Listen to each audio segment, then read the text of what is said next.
পৰীক্ষা হৈ যায় সেয়া হৈছে গ্ৰেজুৱেট টিচাৰ আৰু পোষ্ট গ্ৰেজুৱেট টিচাৰ বহু লোকে মোক সুধিছে যে গ্ৰেজুৱেট টিচাৰ আৰু পোষ্ট গ্ৰেজুৱেট টিচাৰৰ যি পৰীক্ষা হৈ গ'ল সেই পৰীক্ষাৰ আমি OMR চিট পাম নে নাই সেই পৰীক্ষাৰো আমাক এনসাৰ কি দিব নে নাই বা এনসাৰ কিট থকা প্ৰশ্নৰ উত্তৰবিলাকক আমি প্ৰত্যাহ্বান জনাব পাৰিম নে আমি নোৱাৰো মই অত্যন্ত বিনম্ৰতাৰে সৈতে কম যে চৰকাৰী নিয়োগ পৰীক্ষাত স্বচ্ছতা অনাৰ বাবে আমি প্ৰতিশ্ৰুতিবদ্ধ কেইদিনমান আগতে হৈ যোৱা সাব ইন্সপেক্টৰ পৰীক্ষাৰো OMR আৰু এনসাৰ কিসমূহ ইতিমধ্যে সেৱাই মুকলি কৰি দিছে হাইস্কুলৰ যি গ্ৰেজুৱেট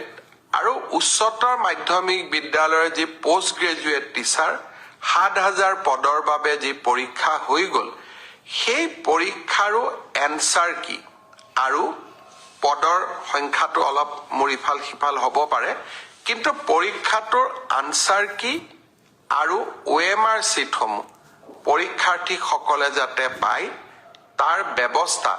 অহা এসপ্তাহৰ ভিতৰতে সেৱাই কৰি দিব আৰু স্বচ্ছতাৰ ক্ষেত্ৰত আমি কতো কম্প্ৰমাইজ নকৰাকৈ আমি আগবাঢ়ি যাম শ্ৰদ্ধাৰ ৰাইজ শিক্ষক নিযুক্তিৰ সমান্তৰালভাৱে মই আগতে কেইদিনমান আগতে উল্লেখ কৰিছিলো যে আমাৰ হৈ যোৱা এডিআৰই পৰীক্ষাৰ ফলাফলসমূহ আমি ফেব্ৰুৱাৰী মাহৰ শেষৰ ফালে বা আমি মাৰ্চ মাহৰ প্ৰথম সপ্তাহত ঘোষণা কৰিম অহা 1 ফেব্ৰুৱাৰী তাৰিখে আমি আৰু এটা নতুন কীৰ্তিমান স্থাপন কৰিবলৈ গৈ আছো অসমৰ মেডিকেল কলেজসমূহ প্ৰতিখন জিলাতে যাতে একোখনকৈ মেডিকেল কলেজ হয়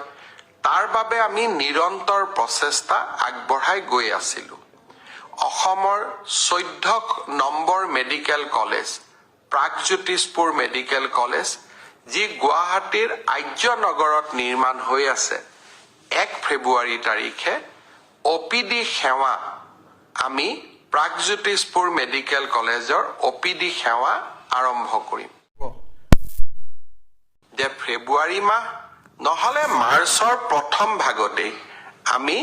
অসম পুলিচৰ কনিষ্টবল সকলৰ পৰীক্ষাৰ ৰিটেন টেষ্টৰ কাম আমি